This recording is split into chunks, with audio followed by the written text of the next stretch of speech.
Assalamualaikum warahmatullahi wabarakatuh. Salam hormat kepada Ibu dosen telekomunikasi, Ibu Desi. Salam sejahtera untuk kita semua. Perkenalkan, saya Dewi Wahyu Winarti, NIM 722000027, kelas 723A01.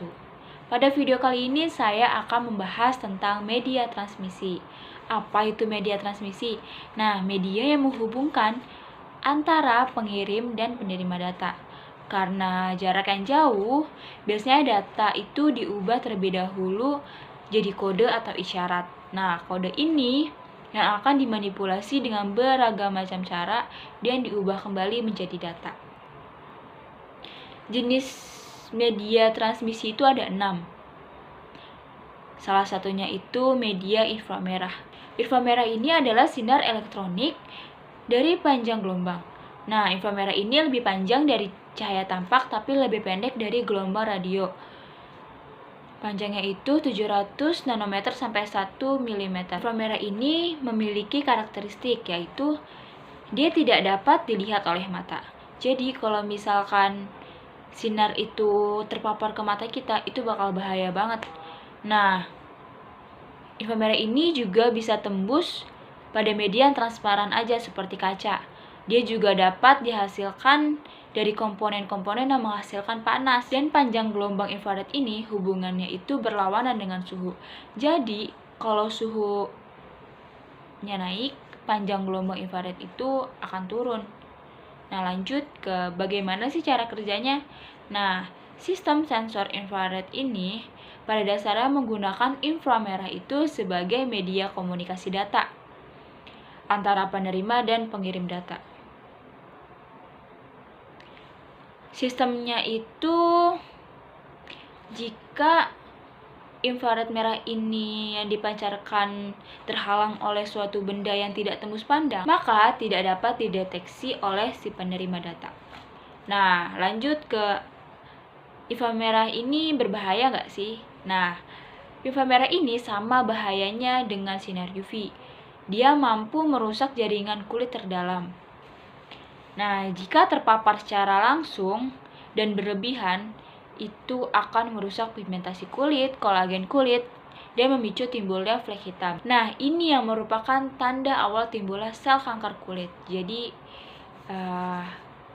yang berlebihan itu tidak baik ya. Nah, ada 3 jenis infrared. Ada yang dekat, menengah, jauh. Apa sih bedanya? Nah, kalau yang dekat ini panjang gelombangnya itu 0,75 nanometer sampai 1,5 mm. Kalau yang menengah itu panjang gelombangnya itu 1,50 mm sampai 10 mm. Dan untuk yang jauh panjang gelombangnya itu 10 mm sampai 100 mm. Nah, segala sesuatunya itu kan pasti ada kelemahan dan kelebihan ya kan. Nah, inframerah ini juga memilikinya. Untuk kelemahannya itu dia sangat berbahaya bagi mata. Jadi jika mata terpapar langsung itu ini sangat berbahaya. Jadi jangan coba-coba. Juga kalau misalkan kita ngirim pakai infrared ini, ngirim data pakai infrared ini lebih lambat dibandingkan dengan Bluetooth. Jadi gitu. Untuk kelebihannya itu, kita kalau ngirim data itu bisa kapan aja, di mana aja. Karena tidak butuh sinyal. Dan kita juga lebih fleksibel ya kan? Dan lebih mudah juga karena alatnya itu termasuk alat yang sederhana.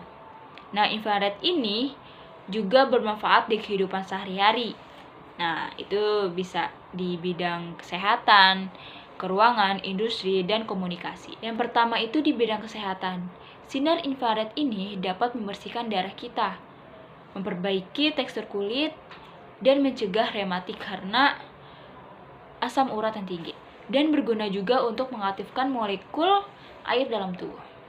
Bergetarnya molekul air dan infrared ini akan menghasilkan panas yang menyebabkan pembuluh kapiler itu membesar dan meningkatnya suhu kulit, memperbaiki sirkulasi darah, dan mengurangi tekanan jantung. Jadi di bidang kesehatan itu banyak ya guys. Biasanya di dokter-dokter di ruang operasi itu banyak banget. Nah, di bidang komunikasi itu contohnya adanya sistem sensor inframerah sebagai media komunikasi yang menghubungkan dua perangkat, Contohnya remote TV, yang dari remote TV itu memancarkan sinarnya ke TV, jadi TV bakal nyala. Terus remote AC juga gitu, remote mainan. Nah, mereka juga menggunakan sinar inframerah. Yang ketiga itu di bidang keruangan.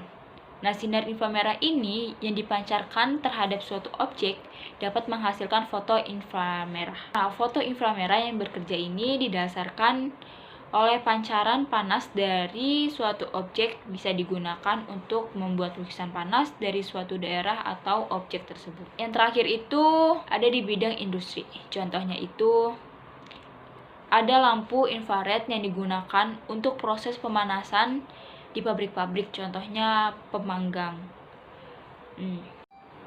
Sekian pembahasan saya tentang infrared atau inframerah. Jika ada salah-salah kata, mohon maaf. Saya ucapkan terima kasih. Wassalamualaikum warahmatullahi wabarakatuh.